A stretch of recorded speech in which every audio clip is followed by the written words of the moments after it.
depan ya, dan jangan khawatir bahwa insya Allah setiap sebulan sekali pusat karir akan memberikan seminar-seminar ya tentang pengembangan soft skill yang pasti nanti akan kalian butuhkan di dunia kerja, baik waktu Anda nanti magang ataupun sudah bekerja, begitu ya, dengan topik-topik yang berbeda di setiap bulannya insya Allah. Begitu, itu saja sambutan dari saya. Saya akhiri. Wassalamualaikum warahmatullahi wabarakatuh. Waalaikumsalam warahmatullahi wabarakatuh. Terima kasih Ibu Rina Irawati atas sambutannya. Selanjutnya kita akan mendengarkan sambutan dari Kak Raka Diko sendiri. Untuk Kak Raka, dipersilahkan. Terima kasih Dimas atas kesempatannya. Dari kami, saya selaku yang mewakili dari tim Nusa Talent di sini, saya juga mengucapkan terima kasih sebanyak-banyaknya kepada Kak Hana yang sudah bersedia untuk mengisi webinar pada hari ini, dan juga saya ingin berterima kasih kepada Ibu Rina yang sudah mempersiapkan juga mulai dari teman-teman mahasiswanya, lalu juga yang lainnya, persiapannya juga sudah sangat baik. Dari Bu Rina sudah sangat membantu kami dari Nusa Talent. Mengucapkan terima kasih juga kepada pihak perguruan tinggi yang sudah menerima kerjasama dengan kami. Semoga harapannya untuk kedepannya kerjasama antara Nusa Talent dan juga pihak perguruan tinggi dapat berjalan lebih lancar lagi. Terima kasih. Sekian dari saya, kurang lebihnya mohon maaf. Assalamualaikum warahmatullahi wabarakatuh. Waalaikumsalam warahmatullahi wabarakatuh. Terima kasih Kak Raka atas sambutannya juga. Sekarang mungkin saya akan bacakan dulu CV dari Kak Hana sendiri ya. Permisi. Apakah share screen saya terlihat? Ya. Oke. Kak Hana Asma Syahidah sendiri sekarang sedang bekerja di MyEduSoft dan juga Nusa Talent juga, iya Kak?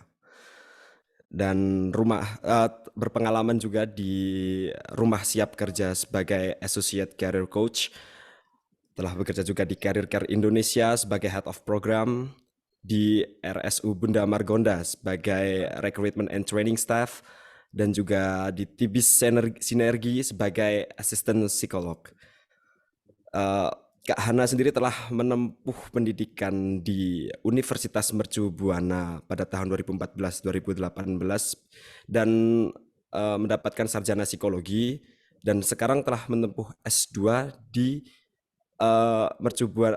Universitas Mercu Buana juga, menempuh bidang Master of Management, mayornya Marketing Management. Speaker experience-nya ada di CV Clinic Workshop mengenai tentang Employability Week dengan 100 partisipan dari MyEduSolve. Workshop masuk dunia kerja lebih dari 500 partisipan di MyEduSolve dengan bekerjasama dengan Institut Teknologi Sumatera di tahun 2022. Career Buddy Program 2.0 dan 4.0 modul jurus jitu hadapi psikotes dengan 700 lebih partisipan by Career Care Indonesia. Di workshop membuat CV menarik agar endingnya lebih asik dengan 200 partisipan dari Kubisa.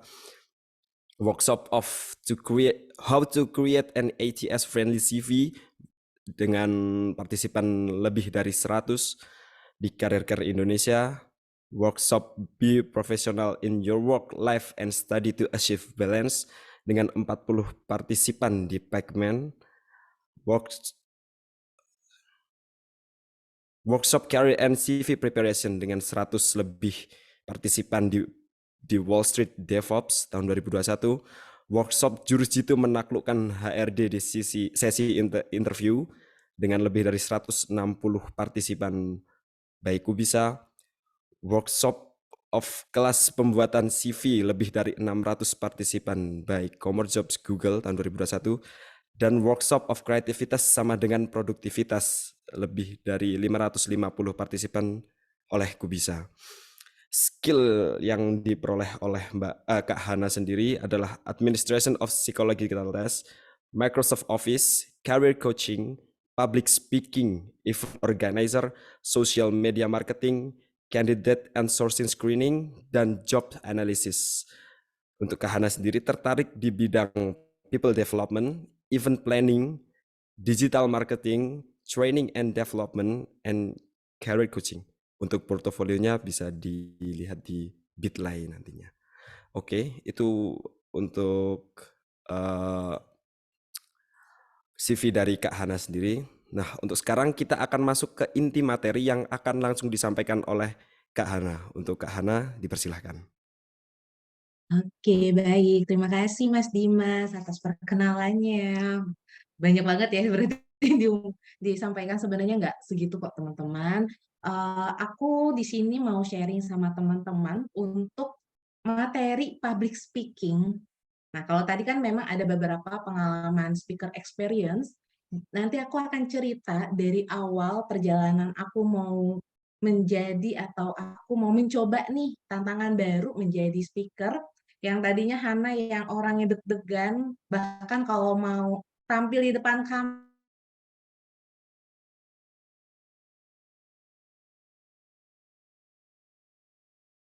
tapi sekarang sudah mulai lebih nyaman, sudah mulai bisa lebih improve, bisa lebih tenang.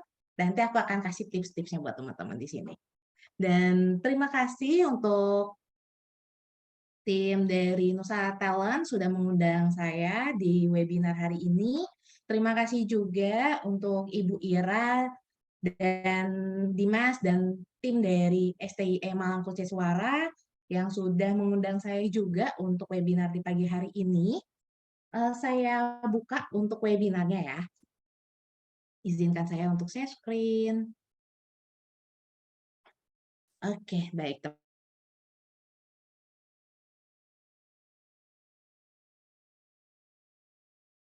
Awali hari dengan pantun agar teman-teman di sini bisa lebih semangat ya, karena wah ada pantun nih di pagi hari. Nanti saat aku bilang pantun,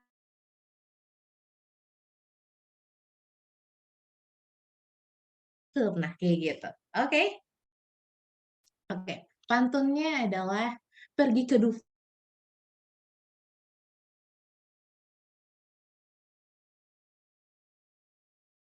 Halo, selamat pagi teman-teman.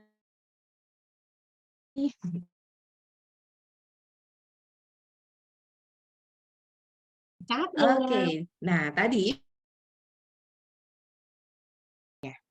dan kalau untuk latar belakang pendidikan memang lebih banyak di bidang HR, dan untuk pendidikannya saat ini memang sedang menempuh jurusan Magister Manajemen. Satu jurusan sama Mas Dimas atau sama teman-teman di sini. Nanti kalau mau nanya-nanya soal manajemen boleh. Kita sharing-sharing lebih dalam juga. Dan untuk spesialisasinya lebih ke marketing. Oke, dan aku mau ngajak teman-teman ngobrol dulu di sini. Aku mau minta teman-teman tulis juga lagi di kolom chat. Oke, siapa public speaker idola kalian? Kan biasanya nih, kalau aku kayaknya suka banget sama Maudy Ayunda. Terus juga aku kayak kalau dari aku 2013 deh, yang waktu mulai zaman-zamannya buku Mimpi Sejuta Dolar, aku langsung ngefans banget sama Miss Mary, langsung ikutin banget Miss Mary itu kerjanya di mana, gabung di komunitasnya, menjadi timnya Miss Mary karena pengen belajar langsung sama Miss Mary. Nah, itu adalah salah satu public speaker idolaku. Mungkin di sini aku juga pengen tahu nih teman-teman public speaker idolanya kalian. Biar kita juga ada role model untuk mengikuti cara penyampaian materinya atau cara kalau bagaimana biar dia bisa bikin materi, bisa bikin workshop, bisa bikin stand up comedy itu lebih seru, lebih asik gitu. Oke ya, boleh tulis di kolom chat biar kita bisa sama-sama tahu. Oke, kalau di sini aku pengen nanya nih sama teman-teman, selain kalau kita biasanya ada public speaker idola kita, dan saat ini mungkin teman-teman sedang pernah merasakan demam panggung, pernah merasakan kayak, aku kayaknya nggak bisa deh ngomong di depan umum, terus juga kayaknya aku selalu panik gitu kalau kita ngomong di saat kita presentasi, saat kita menyampaikan pidato misalnya, atau kita saat kita menyampaikan sambutan. Nah, kita tuh merasa demam panggung. Nah, biasanya demam panggung ini tuh kita alami kalau memang kita belum siap, atau kita biasanya mungkin masih bingung nih mau nyampein apa, terus juga kita merasa, kok kayaknya aku tuh selalu ngerasa orang-orang tuh ngeliatin ke aku mulu, omongannya aku sampai itu benar atau enggak. Nah, itu yang biasanya kita rasain kalau kita demam panggung, teman-teman. Namun, faktanya saat ini kalau teman-teman merasa demam panggung, merasa nervous, kalau mau presentasi, mau menyampaikan sambutan, mau menyampaikan pidato ataupun yang lain, kita merasa panik, merasa deg-degan, itu wajar sekali, teman-teman. Kenapa itu suka terjadi kalau teman-teman merasakan hal tersebut? Kita nggak perlu khawatir, itu bukan sesuatu yang mengganggu atau gangguan-gangguan, tapi memang pada saat kita nervous, menyampaikan pendapat di muka umum bersama dengan teman-teman di sini, itu karena yang pertama adalah sistem pertahanan alami tubuh. Saatnya kalau kita merasa orang-orang ngeliatin kita itu, wah kayak kita merasa orang-orang kayak nyerang kita mungkin, atau kita kayak merasa orang lain lagi mikirin, lagi ngomongin kita. Nah, itu adalah sistem pertahanan tubuh kita, jadi bikin kita nggak nyaman, bikin kita jadi deg-degan, nah itu adalah hal yang normal. Selain pertahanan tubuh, ada juga namanya peningkatan produksi hormon. Jadi kenapa jantung itu berdetak dengan kencang, itu bukan hanya pada saat kita jatuh cinta aja teman-teman, tapi saat kita lagi ngomong di depan umum ini juga bikin jantung kita berdetak dengan kencang. Lalu itu juga bikin kita jadi keringetan, nah itu karena produksi hormon adrenalin dan kortisol itu meningkat. Selain itu, biasanya kalau kita nervous juga, kita nge-blank nih, "Aku ngomong apa ya? Tadi apa namanya? Mmm, apa ya?" Nah, biasanya ada sesuatu yang seperti itu, teman-teman. Ada namanya proses, apa namanya, terus kita gemeteran ataupun hal refleks yang lain. Itu karena kemampuan berpikir itu kita akan berkurang, karena kita merasa nih, kita ditekan. Dilihat oleh orang lain. Aku di sini dilihat oleh Ibu Ira, dilihat oleh Mas Raka, dilihat oleh Mas Dimas, dan teman-teman semua di sini, kalau memang aku merasa nervous itu sangat wajar. Tapi, apakah kita mau terus-terusan nih kalau kita mau menyampaikan pendapat kita mau nge-MC misalnya, atau misalnya kita mau menyampaikan materi pada saat presentasi, emang kita mau nervous terus? Pasti kan ada kalanya kita harus bisa lebih siap, kita juga harus bisa mempersiapkan, kita harus bisa sering latihan agar kita juga nggak nervous. Caranya, teman-teman, agar teman-teman ini nggak nervous adalah dengan kita ini juga berpikir secara positif. Teman-teman tarik nafas yang dalam, berpikir positif. Kalau misalnya teman-teman di sini semua sama-sama pengen mendengarkan materi mengenai public speaking. Kita di sini punya satu suara, punya satu tujuan, satu keinginan agar public speaking kita meningkat. Makanya di sini aku atau teman-teman yang lain nanti yang menyampaikan kepada teman-temannya juga punya misi nih, misi untuk menyampaikan kepada audiens agar bisa menerima materi yang kita sampaikan ini dengan baik. Jadi kita harus berpikir positif. Oke, kita tujuannya untuk memberikan ilmu, kita tujuannya untuk memberikan manfaat kepada orang lain. Ayo, kita bisa dengan maksimal. Kita pikiran kita positif dulu nih. Yang kedua adalah tarik nafas, teman-teman. Jadi, aku selalu menerapkan ini, kalau misalnya aku ada undangan untuk menjadi speaker nih di jam 9 ya, seperti hari ini. Aku sudah mempersiapkan diri aku tuh paling cepat itu setengah 9. Setengah 9 sudah standby di depan laptop, sudah standby untuk cek audio, sudah standby untuk cek kamera, agar teman-teman di sini juga bisa seolah mendengarkan aku, Aku akan latihan juga, dan aku akan tarik nafas lebih dalam. Karena tujuannya biar aku nggak nervous nih. Karena kan salah satu yang merasa nervous kan kalau kita deg-degan. Jadi kalau kita lebih tenang, kita lebih rileks, kita lebih siap, kita juga nggak dalam waktu yang mepet, insya Allah kita akan lebih tenang dalam menyampaikan materi. Yang ketiga adalah minum nih teman-teman.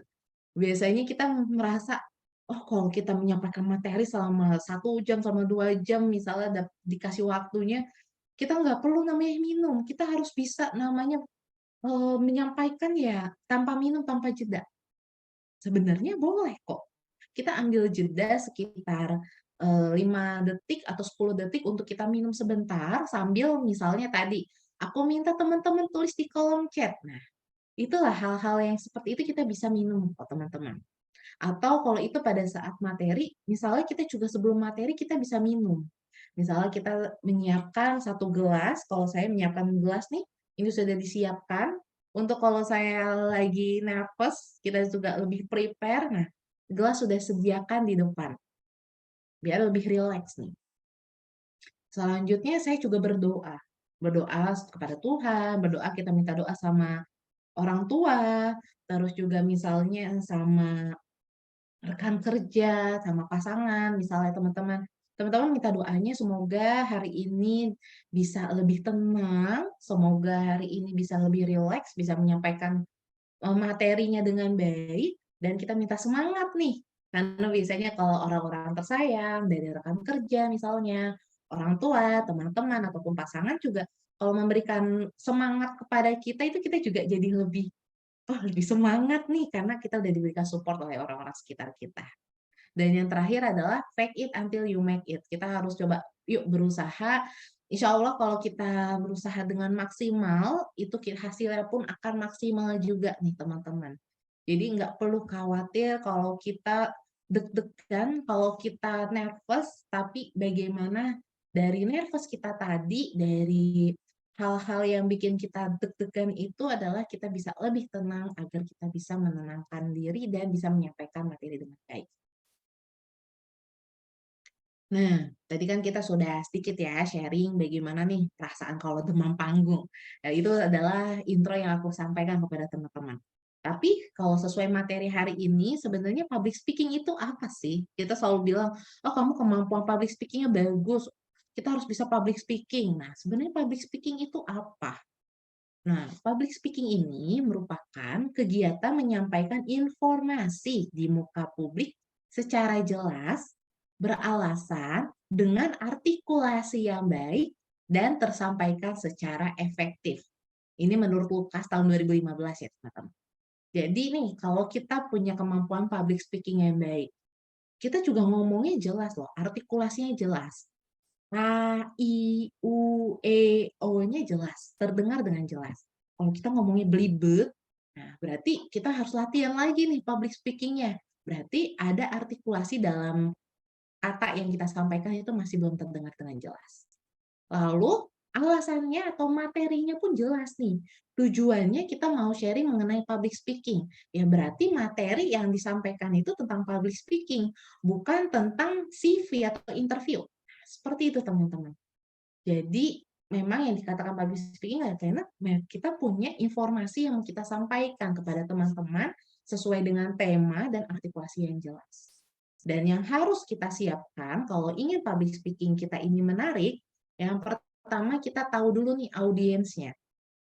Aku harus tahu nih, kayak kemarin aku tanya sama Mas Raka, oh audiensnya ini adalah mahasiswa atau udah lulus atau misal kalangan dosen.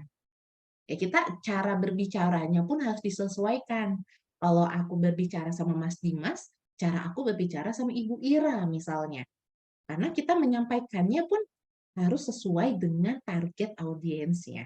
Itu disesuaikan teman-teman. Yang kedua adalah topik. Itu kita harus perhatikan ya teman-teman. Topiknya ini harus disesuaikan juga.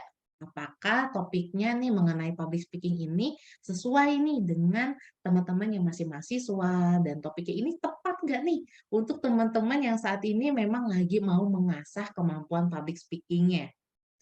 Dan yang terakhir adalah script ataupun materi. Nah, ini bisa berupa teman-teman nyiapin skrip kayak skrip film, atau teman-teman nyiapin PPT-nya, nyiapin slide-nya seperti aku. Nah, tujuannya agar kita bisa tahu nih apa yang kita sampaikan itu memang jelas, tidak ngangong-ngangong, tidak keluar dari jalur, dan memang sudah kita persiapkan yang tepat untuk audiens kita.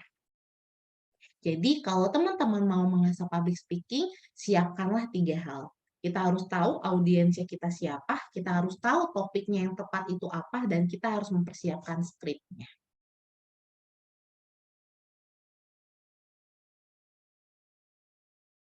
Nah, kenapa nih buat teman-teman di sini mungkin yang masih mahasiswa atau teman-teman yang sudah lulus, mungkin ada yang baru selesai sidang, public speaking itu penting.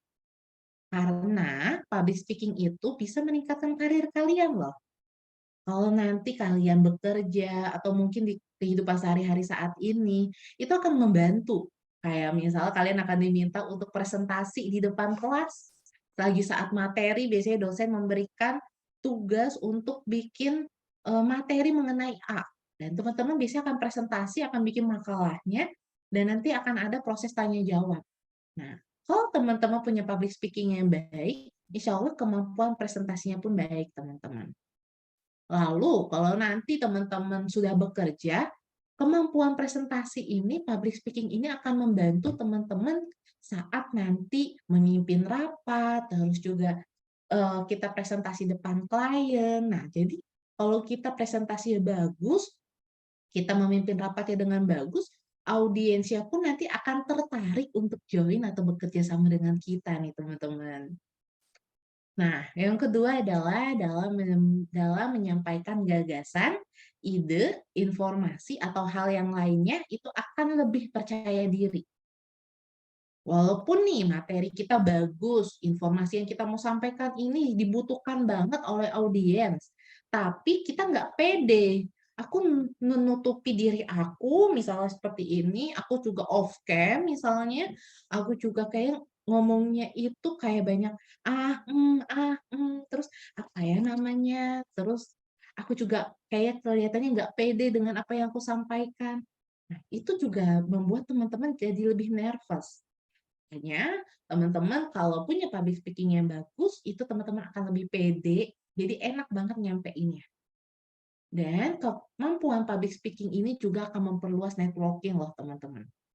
Misalnya kalau teman-teman ketemu nih sama orang yang kita ketemuan saat kita mengikuti seminar, terus kita mengisi di situ kita ada namanya proses tanya jawab. Kita nanya nih, terus ada teman-teman yang lain ngeliatin kita kan. Wah, pertanyaan dari Mas Dimas ini bagus ya. Pertanyaan dari Mbak Anissa ini bagus ya.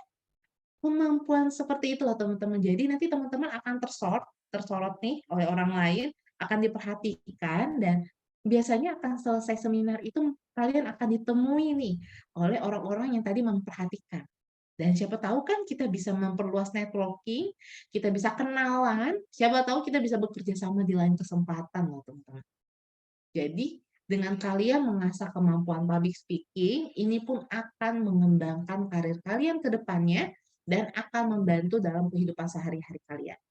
Jadi selagi kita masih muda nih, kita bisa belajar dengan banyak, kita bisa maksimalin potensi diri kita.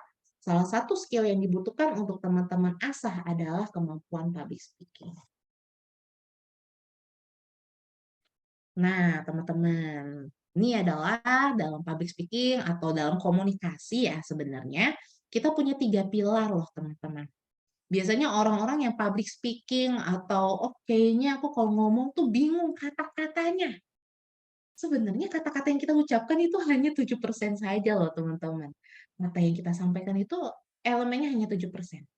Intonasi atau vokal atau pause itu sebesar 38%.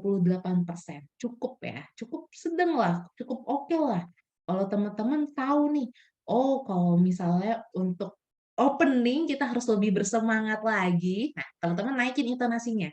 Atau kalau mau menyampaikan materinya itu kayak mau closing, kita akan turunin lagi nih pitch-nya. Gitu teman-teman. Ada namanya proses Nah, kalau kita naik bukit tuh kita naik, naik dan turun. Kalau kita lagi ngeblank, kita diam aja sambil kita memikirkan nih materi atau kata yang mau kita sampaikan selanjutnya itu apa. Kalau kita sudah menguasai teknik vokal ini sebesar 38% atau mungkin kita sudah menguasai teknik vokal ini dengan baik, itu akan membantu teman-teman dalam public speaking loh. Dan yang terakhir adalah visual. Visual ini bukan hanya visual dari baju ya, sebenarnya bukan ke situ, tapi visual ini bisa dari materi yang kita sampaikan, dari facial expression, kalau misalnya aku menyampaikannya nih dengan senyum, dengan bersemangat, itu akan membuat teman-teman pun enjoy untuk mengikuti materinya, untuk mengikuti sesinya. Tapi kalau aku jawabannya yang oke ya teman-teman, kita materinya tentang itu aja deh. Ngomongnya pelan, terus ekspresi itu kayak nggak bersemangat. Pasti akan bilang kayak gini, ngapain kita dengerin? Oh dia juga nggak semangat banget kok nyampeinnya ke kita. Nah, seperti itu loh teman-teman. Jadi visual, ekspresi wajah, body language itu sangat berpengaruh. Cukup besar loh teman-teman, hampir setengah, lebih dari setengahnya, 55%. Karena itu akan membantu teman-teman dalam menguasai panggung. Makanya biasanya kalau orang public speaker itu tangannya akan begini, akan seperti ini, akan mainin tangan, akan mainin ekspresi wajah. Nah, karena elemen itulah yang cukup paling tinggi untuk meng-engage teman-teman di sini. Oke, jadi 3 pilarnya itu apa? Verbal, vokal, visual. Verbal itu berkata dengan kata yang kita sampaikan, vokal itu bisa dari suara atau intonasi, visual itu dari muka dan ekspresi, dari body language dan ekspresi wajah. Oke, nah ini yang sering terjadi ya teman-teman.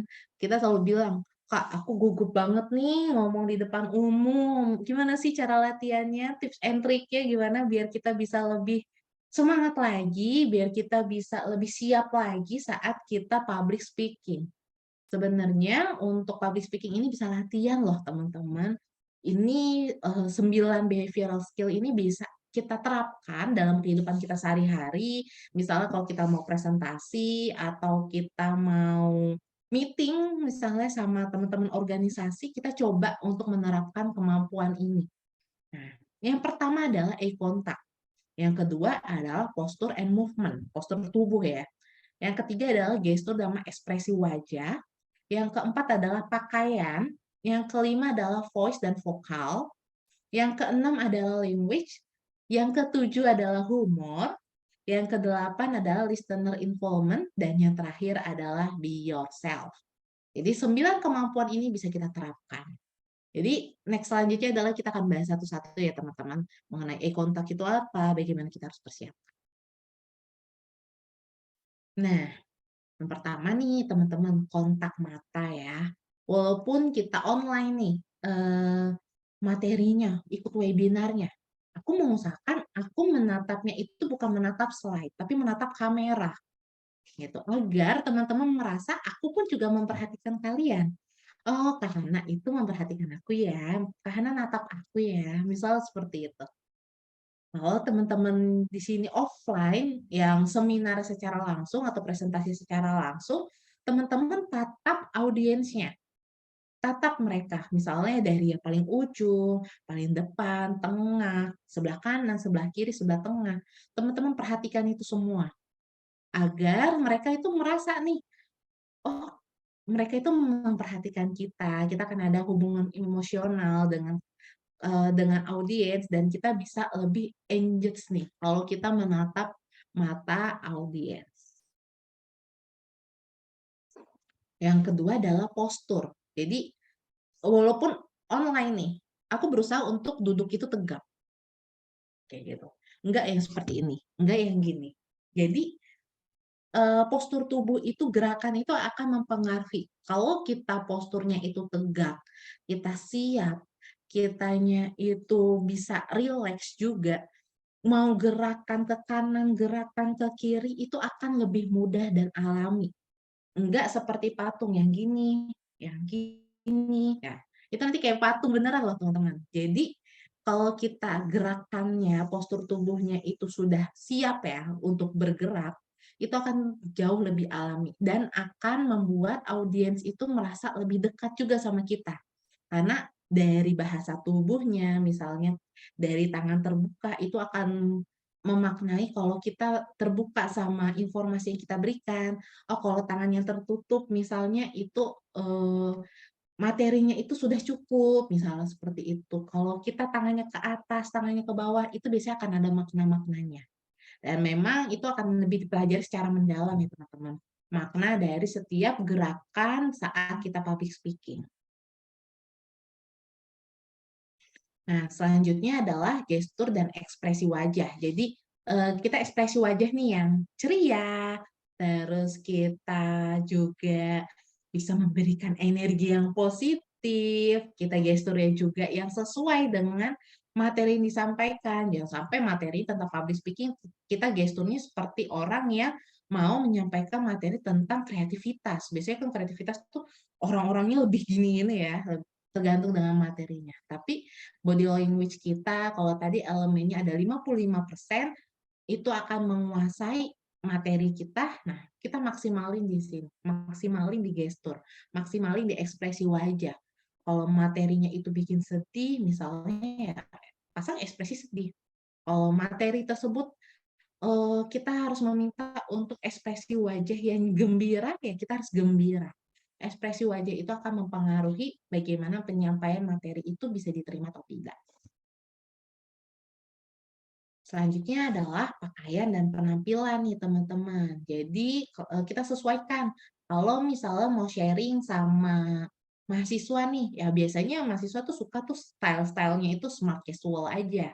Nggak usah yang pakai jas, pakai dasi, nggak harus yang seperti itu. Tapi kalau misalnya kita mau sharingnya itu sama korporasi, sama ibu-ibu direksi, bapak-bapak direksi, penjabat, ya biasanya usahakan menggunakan pakaiannya pun jauh lebih formal. Nah, itu kita sesuaikan dengan audiensnya, agar kita bisa diterima nih sama audiens yang akan menerima materi kita. Selanjutnya adalah varietas dan vokal. Jadi kita kalau misalnya materinya itu diharapkan ada proses yang misalnya merubah suara, terus juga vokalnya mungkin harus lebih tinggi, harus lebih rendah, harus pitch-nya tengah-tengah, standar aja. Nah, teman-teman maksimalin di sini juga agar teman-teman bisa lebih kaya nih, bisa lebih dapat diterima oleh audiens. Jadi, oh kalau opening kita lebih meninggi, oh kalau closing kita lebih santai, lebih landai, gitu. Oke, selanjutnya adalah bahasa, non-jeda, non-kata, dan jeda. Jadi, ini disesuaikan nih dengan teman-teman. Audiensnya ini apakah semuanya orang Indonesia misalnya? Ya, kita pakai bahasa Indonesia. Kalau audiensnya ini semuanya orang Jawa misalnya, ya kita sedikit-sedikit pakai bahasa Jawa nih, dikit-dikit misalnya. Atau kalau kita lagi ngeblank, kita bingung, kita pakai jeda dulu. Tarik nafas sambil jeda. Agar kita juga bisa memikirkan lagi kata yang mau kita sampaikan. Dan kita bisa, audiens kita itu bisa memperhatikan nih bahasa yang kita sampaikan, kata yang kita sampaikan. Gitu. Nah, selanjutnya keterlibatan pendengar. Misalnya teman-teman minta audiens untuk tulis di kolom chat. Yuk, teman-teman jawab dengan menekan angka 1. Atau teman-teman minta audiensnya untuk open mic misalnya. Jadi mereka merasa lebih dibawa, dilibatkan dalam setiap materi, teman-teman. Jadi bukan berarti nih kalau misalnya narasumber meminta kita nulis di kolom chat atau nanya-nanya. Bukan berarti kita sebenarnya diisengin, tapi malah kita pengen diajak untuk lebih terlibat. Seperti itu. Nah, selanjutnya adalah humor. Biasanya ini akan selalu dihindari nih. Oh, karena ini materinya kita harus lebih serius ya. Kita nggak boleh nih ketawa-ketawa. Kita nggak boleh namanya humornya yang hehehe gitu ya. Kita harus bisa lebih santai. Humor kita bisa disesuaikan nih dengan level mahasiswa misalnya. Kalau humor mahasiswa kan biasanya tentang tugas-tugas atau misalnya kita sedikit-sedikit nyempilin tentang dunia kerja atau misalnya humornya yang based on yang biasa dirasakan oleh audiens kita. Jadi kita bisa menciptakan ikatan. Karena humor kita udah sama nih ya, biasanya kita akan lebih terlibat.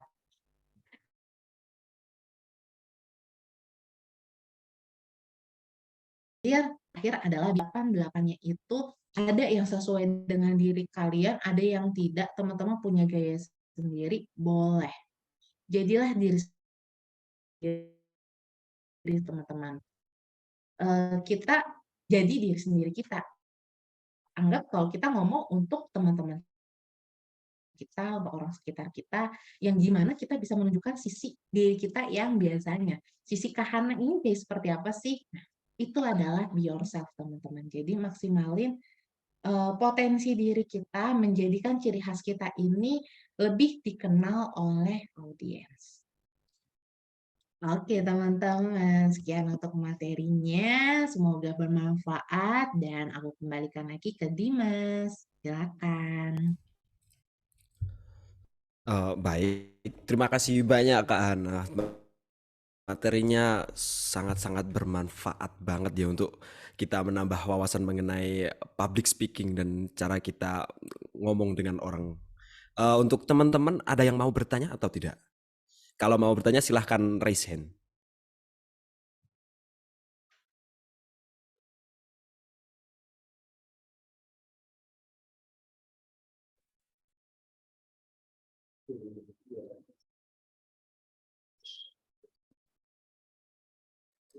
Oke teman-teman, sekali lagi kalau ada yang mau ditanyakan silahkan raise hand untuk saya buka mic-nya.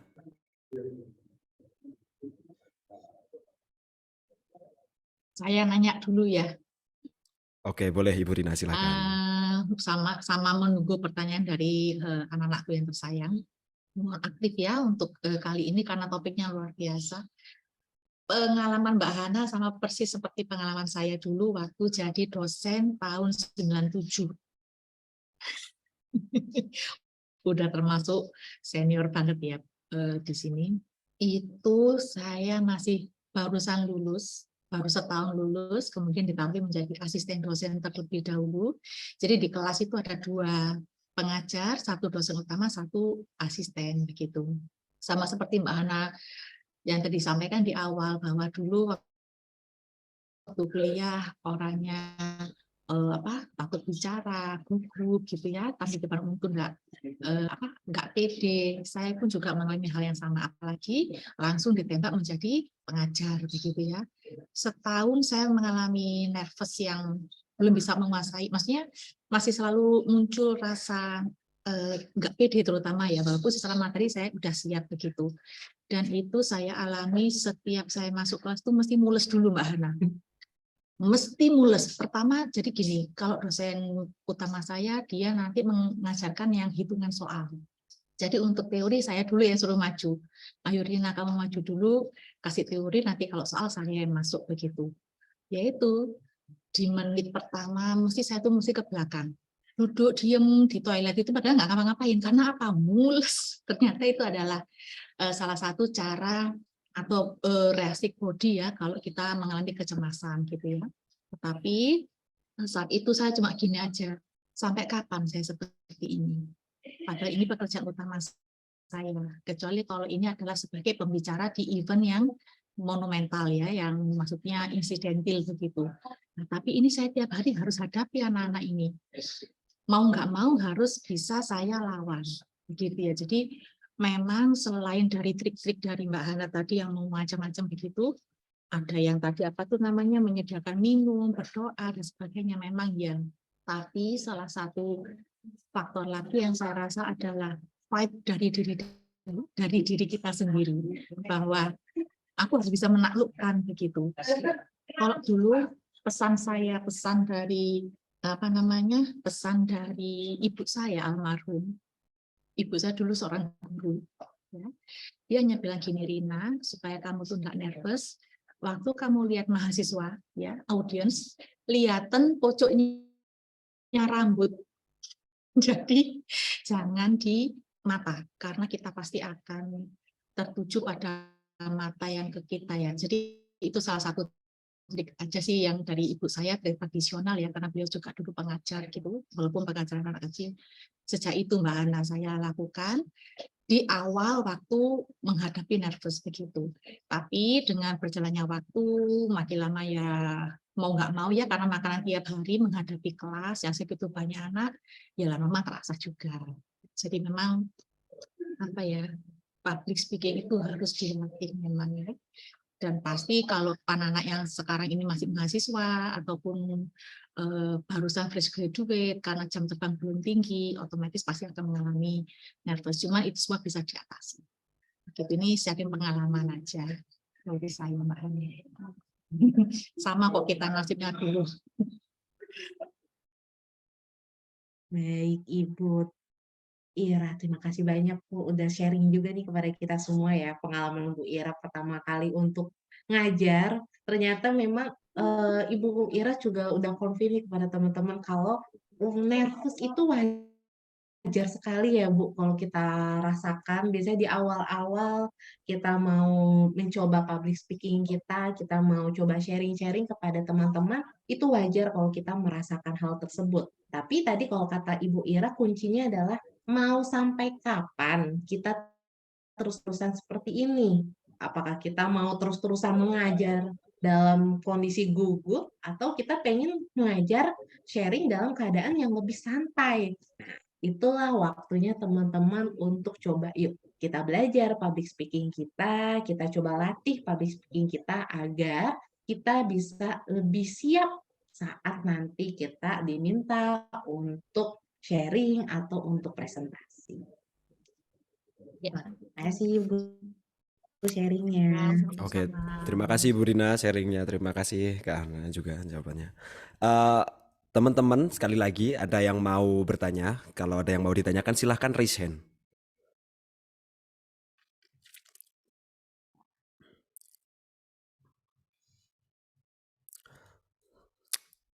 Kalau gitu aku aja deh yang tanya Kak Hana.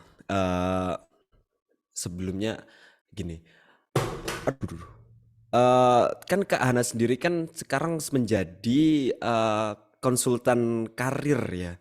Kalau aku boleh tahu sebenarnya karyawan yang yang bersikap seperti apa sih yang dibutuhkan oleh perusahaan sekarang gitu.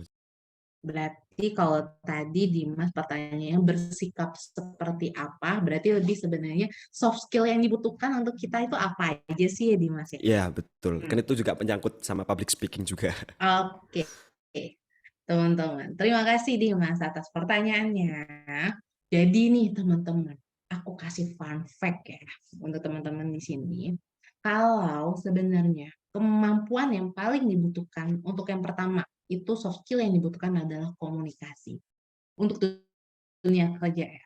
Baik itu komunikasi interpersonal, komunikasi kita dengan rekan tim, komunikasi kita dengan orang lain, dan komunikasi publik seperti public speaking ini. Itu dibutuhkan sekali. Besarnya itu kemungkinan sekitar lebih dari 60%. Karena di setiap aspek dalam kita bekerja itu kan harus ada proses komunikasi dong. Kita meeting, kita presentasi misalnya, atau kita diskusi dengan tim juga, atau misalnya kita juga saat kita bertanya kepada atasan dan rekan kerja pun itu termasuk komunikasi. Jadi kalau sekarang nih kita merasa aku nggak mau nanya deh, aku takut nanti orang mikir aku nggak bisa, kok gini aja nggak bisa sih. Lebih baik teman-teman yuk coba belajar untuk ngomong, belajar untuk komunikasi. Takutnya kalau kalian sekarang sudah benar-benar nggak mau bertanya kepada orang lain, nanti akan kesulitan juga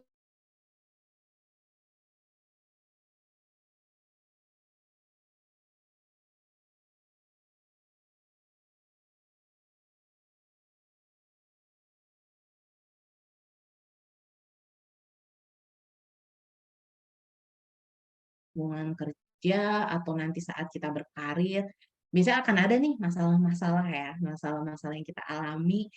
Nah, kalau kita berpikir secara kritis, kalau kita menghadapi sebuah masalah, kita akan lebih cepat nih, lebih tek tek tek, tek. Kita tahu nih, oh ternyata masalahnya itu A. Kita bisa bisa lebih cepat untuk menangkap itu. Kita ternyata masalahnya A, oh penyelesaiannya itu berarti A, B, A, C, A, D. Itulah teman-teman. Jadi, yuk asah berpikir kritis kita. Caranya kalau mau diasah berpikir kritis kita, main-main game aja deh. Main puzzle, main Lego, main-main yang bikin kita mikir. Itu adalah membantu kita dalam berpikir kritis dan menyelesaikan masalah. Selanjutnya tadi karena berpikir kritis ini berkaitan dengan penyelesaian masalah, ya berarti nanti teman-teman diasah nih. Kalau kita selagi saat ini ada masalah, kita langsung tinggalin gitu aja, kita nggak mau nyelesain, ya nanti akan kesulitan juga. Kita nggak bisa seperti ini terus. Kita kalau ada masalah, yuk kita coba selesaikan, karena semua masalah itu pasti ada penyelesaiannya. Kita cari winning solution yang baik. Lalu, yang dibutuhkan adalah creative thinking, karena biasanya memang kita diminta untuk berpikir secara kreatif nih. Oh, kalau aku dulu saat ini diminta bikin sebuah program persiapan karir. Nah, persiapan karir saat ini apa yang membedakan dengan persiapan karir yang lain dari yang sebelum-sebelumnya pernah aku buat? Oh, saat ini Merdeka Berkarir nih misalnya, program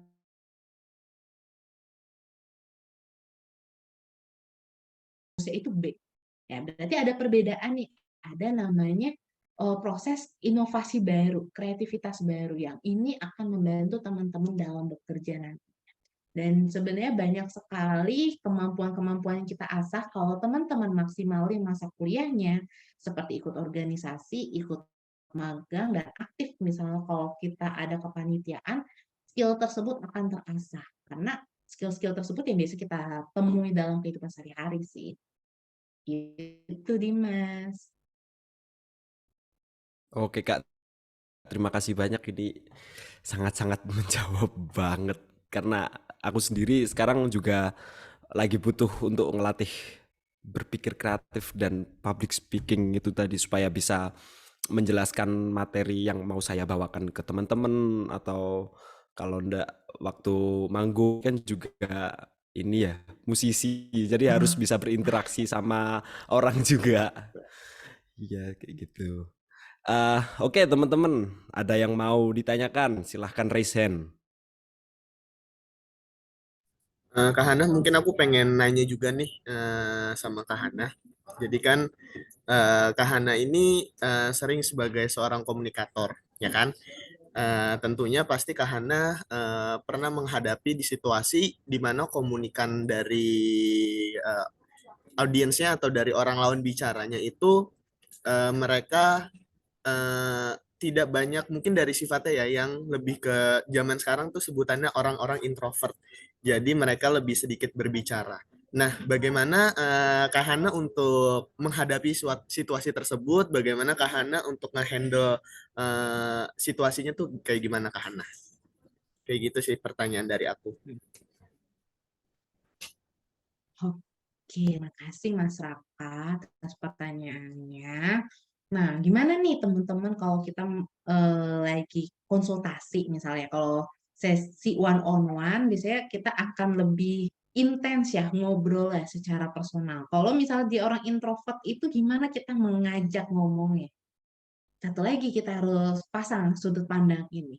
Ini adalah orang introvert, bukan orang yang antisosial. Jadi orang introvertnya pasti mau ngomong kok. Masih bisa ajak ngomong kok. Nah, itu teman-teman. Kita pakai sudut pandang itu. Kalau kita pakai sudut pandang, oh introvert dia pasti susah diajakin ngomong, ya kita akan selalu kesulitan. Tapi kalau kita pakai sudut pandang, introvert kok masih bisa loh. Introvert tuh hanya butuh pendekatan lebih intens, lebih intim aja. Kita harus butuh waktu lebih ekstra lagi untuk ngajak ngobrol, untuk basa-basi. Ya, apa-apa. Mungkin kita biasanya kalau aku openingnya itu nanya kabar, nanya udah sarapan atau belum, gimana aktivitasnya saat ini, lagi sibuk apa. Jadi kita minta mereka untuk cerita dulu nih. Oh iya Kak, aku lagi sibuk kuliah, skripsi aja. Nah, biasanya cuma segitu doang kalau introvert ngomongnya. kuliah skripsi aja. Oh, skripsinya udah sampai bab mana? Nah, kita tanya lagi. Oh iya, di bab 5 aja sih, Kak, lagi penutupan. Oh, berarti udah tinggal dikit lagi ya selesai.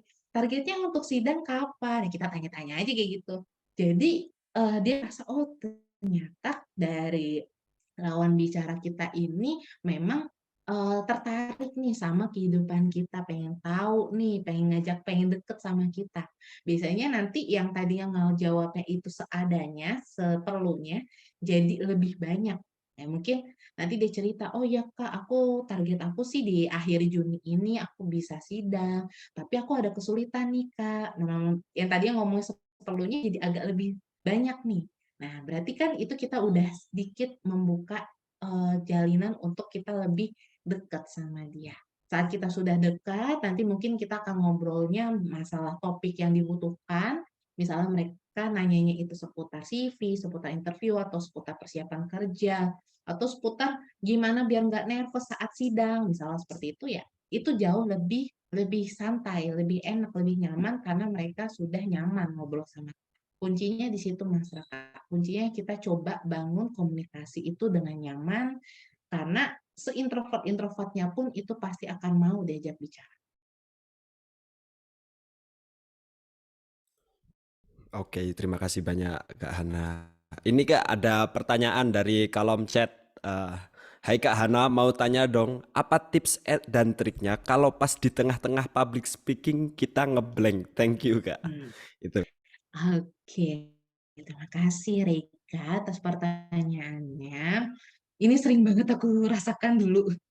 Jadi karena waktu awal-awal mulai diminta sharing kan deg-degan ya, terus juga ngeblank nih, gue ngomong apa ya, kenapa ngomong kayak gini? Walaupun udah ada slide-nya, tapi tetap aja ngeblank gitu kan. Biasanya kita dari slide itu ada improvisasi kata, improvisasi yang kita mau sampaikan. Nah, kuncinya adalah tadi, kita coba diam dulu nih teman-teman. Sekitar 3 atau sampai 5 detik. Kita tarik nafas, tahan dan kita hembuskan. Tarik nafas lagi, kita hembuskan lagi. Jadi nanti saat kita lebih rileks, terus berarti nanti oksigen masuk ke otak itu lebih banyak, kita akan lebih siap lagi nih, nggak ngeblank lagi. Kita sambil nyiapin kata yang mau kita sampaikan. Kalau kita bisa maksimalin no yang pause sama jeda, no kata dan jeda itu.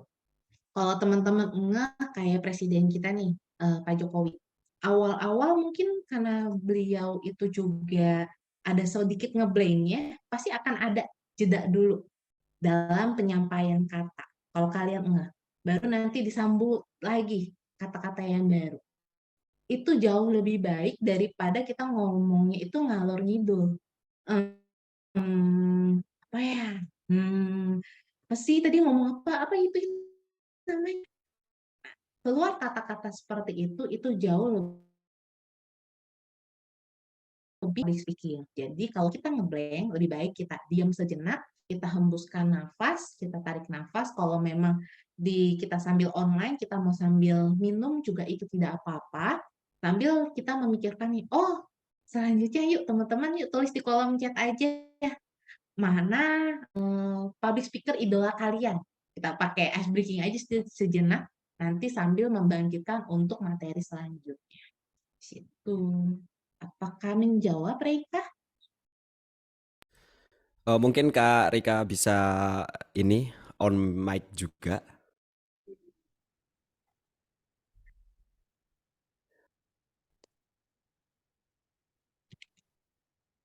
Kalau menjawab Kak, terima kasih banyak Kak Hana. Oke, terima kasih, Reika. Oke, terima kasih Kak Rika atas jawabannya. Teman-teman yang lain nih, ada sekali lagi ada yang mau bertanya, silahkan raise hand. Mungkin untuk pertanyaan yang langsung on mic itu lebih baik ya, biar kita bisa interaksi bareng juga.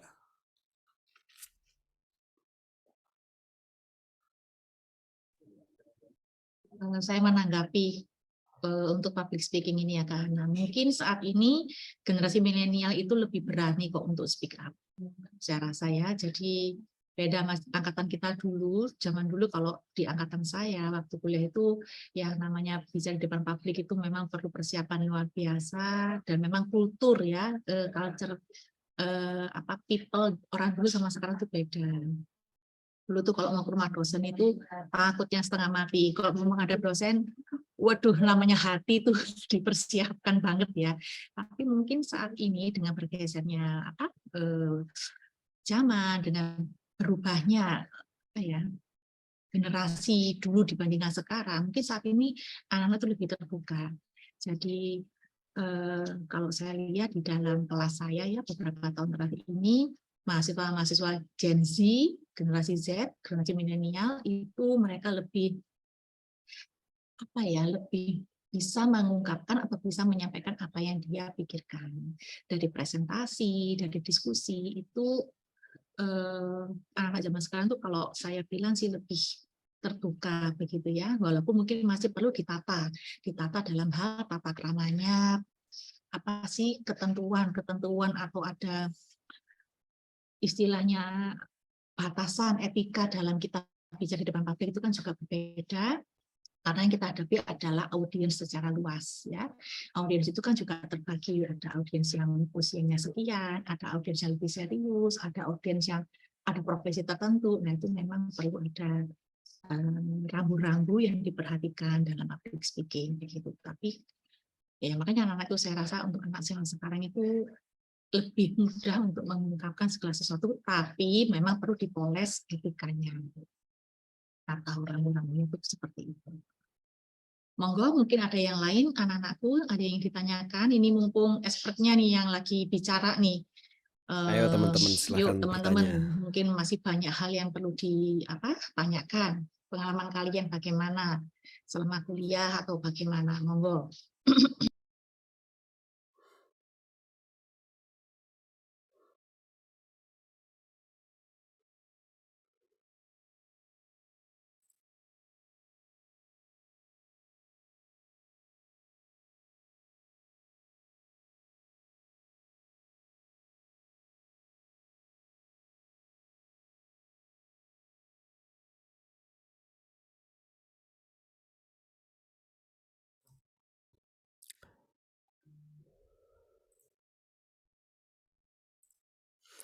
Oke, teman-teman, karena sudah nggak ada yang mau ditanyakan lagi, ini akan saya beri kesimpulannya ya.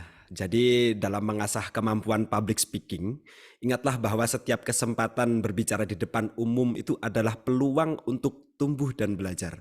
Dengan latihan terus-menerus, pembelajaran dari pengalaman dan tekad untuk meningkatkan diri, teman-teman bisa jadi pembicara publik yang luar biasa.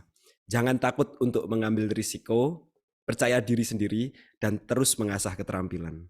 Jadi terima kasih Kak Hana juga dan juga Kak Riko, pihak dari Nusak Talent, dan Ibu Rina yang telah memberi kita kesempatan untuk mengikuti seminar pada hari ini. Semoga materi kita itu bisa diaplikasikan ke dunia kerja dan dunia yang sekarang juga. Baik, untuk Kak Hana dan Kak Riko sendiri ada ini sosial media untuk supaya kita bisa keep in touch. Oke, terima kasih Dimas. Iya. Ada dong, kita nanti Oke. berkoneksi ya teman-teman. Ini saya kirimkan LinkedIn-nya teman-teman dengan senang hati untuk berkoneksi di LinkedIn. Mungkin kalau teman-teman pengen lebih tahu lagi tentang LinkedIn gimana personal brandingnya, nanti bisa lobby Ibu Ira dan tim Nusa Talent untuk materi mengenai LinkedIn karena itu ada materinya tersendiri teman-teman biar teman-teman bisa menguasai sekaligus promosi mengenai LinkedIn. Teman-teman bisa berkoneksi di LinkedIn dan nanti kalau mau bertanya atau mau minta bantuan nih Kak, aku mau latihan interview, Kak aku pengen nanya-nanya seputar karir, dengan senang hati kita bisa diskusi. Oke, terima kasih banyak Kak Hana sudah mau menyertakan LinkedIn-nya. Baik. Dimas, saya interrupt ya. Tadi ada yang raise hand. Siapa tuh tadi barusan? Oh iya, Iya. adakah yang resign dari Monggo, teman-teman? tadi ada yang raise hand. Citra atau siapa ya? Kok tadi ada yang ini? Monggo, mumpung belum ditutup. Ayo guys, mumpung belum Itu ditutup, siapa tuh yang raise silahkan hand tuh? bertanya. Yuk, yuk, yuk. Cewek kalau nggak salah tadi. Jadi bertanya yang tadi raise hand.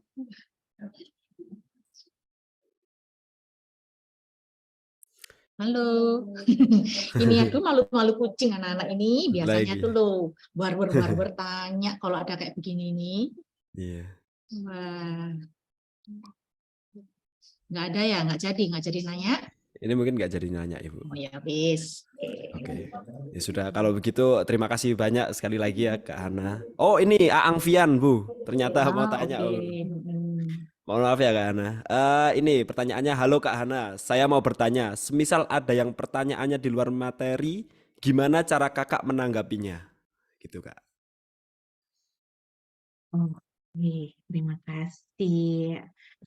Fian, untuk pertanyaannya, kalau misalnya ada audiens yang nanya OT, out of the topic, kita biarkan untuk mereka itu bertanya. Misalnya, oke baik, untuk Alfian, kalau misalnya out of the topic nggak apa-apa yuk. Ada pertanyaan, misalnya dia nanti menyampaikan pertanyaannya. Kita kan biasanya akan mikir dulu nih, jawabannya tepat apa. Kalau kita menguasai dan kita yakin akan jawabannya, boleh kita langsung jawab. Namun, kalau kita belum yakin dengan 100% ya untuk jawaban kita benar atau tidak, kita boleh nih sampaikan ke Alfian.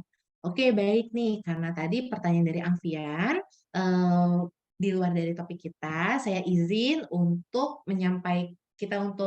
menyampaikannya di luar sesi ini ya. Misalnya seperti itu. Kita sampaikan aja kalau kita belum siap untuk materi tersebut, tapi kemas dengan bahasa yang lebih baik. Kalau kita memang misalnya membutuhkan waktu untuk mencari informasi agar lebih jelas kepada Alfian. Seperti itu. Dan nanti setelah sesi mungkin kita minta kontaknya Alfian atau mungkin kita bisa berdiskusi lagi setelah sesi seminar atau webinar ini, nanti kita diskusi untuk menyampaikan jawaban atas pertanyaan Alfian. Seperti itu. Kalau misalnya teman-teman yang lain kiranya jawabannya ini cukup bagus juga nih untuk disampaikan ke orang lain, ke teman-teman audiens yang lain, boleh banget kita bisa sampaikan ini ke panitia, mungkin panitia punya cara tersendiri nih, bisa jadikan ini sebagai konten, atau bisa menyampaikan ini di nanti saat pembagian sertifikat, nanti ada pertanyaan yang belum terjawab, bisa dilampirkan di situ juga. Jadi untuk pertanyaan-pertanyaan yang di luar topik atau pertanyaan yang walaupun dalam topik tapi kita masih belum menguasai sekali, itu dengan senang hati untuk kita sampaikan di luar sesi ke teman-teman. Jadi kita nggak usah panik nih. Kalau nanti jawabannya nggak sesuai dengan kita nggak menguasai gimana, ya kita sampaikan aja kalau kita butuh waktu untuk menyampaikan ini di sesi yang lain.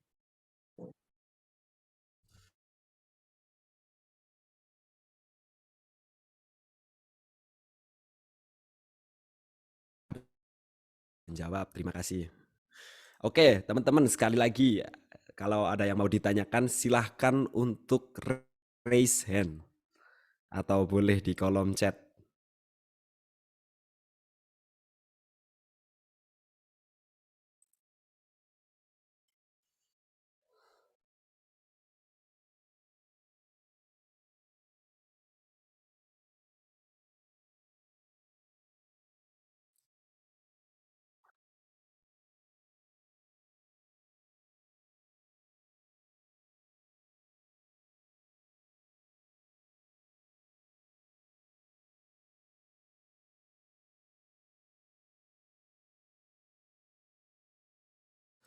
Oke deh, kalau gitu sudah tidak ada pertanyaan lagi, maka terima kasih banyak Kak Hana juga Kak Riko, dan juga Bu Rina selaku pihak dari Pusat Karir.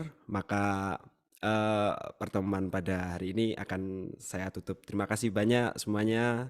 Wassalamualaikum warahmatullahi wabarakatuh. Waalaikumsalam warahmatullahi wabarakatuh. Waalaikumsalam Terima kasih semua Terima kasih ya. banyak Terima Kak kasih Bu Hana. Ira. Terima kasih Mas Sama-sama. Dimas, terima kasih teman-teman. Dan Terima kasih buat terima Kak kasih Mas Hana, Ira. Dimas, dan juga Bu Rina ya. Sama-sama Mbak Hana, Mas Raka. Terima kasih. Untuk peserta jangan lupa link absennya diisi ya untuk database kita.